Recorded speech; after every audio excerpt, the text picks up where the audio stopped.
کاوش مدیا. 2020, President Donald Trump, it seems like he was given a few different options with Iran and he chose the most extreme. Why do you think it was that he wanted to launch that assassination? I think a lot of it has to do with ignorance. The person that was the victim of that assassination, General Soleimani, is the number one ISIS killer in the world. There's nobody who's killed more ISIS guerrillas than he has. And he has a real reason, and so do Iranians have a real reason to be against ISIS. ISIS has as one of its fundamental principles, just like Al-Qaeda does, kill every Shiite.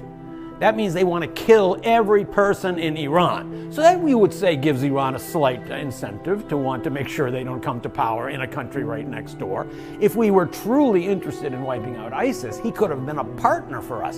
But we don't want to do anything that is going to stabilize regimes in the Middle East unless we're sure those regimes are going to be subservient to us. In Syria, it's the same principle.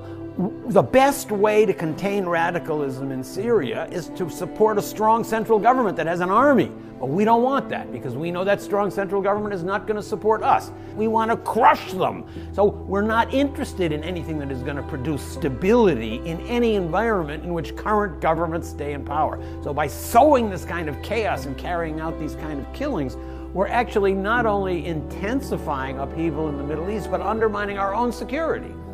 Never threatened anybody in this country. He never carried out any acts or threatened to carry out any acts in this country. He was not a threat to you or to me. He was only a threat to American military forces that are in and around his country. Now, by our definition, particularly in the Middle East, any person who takes up arms against the U.S. military or any of our affiliated partners is a terrorist.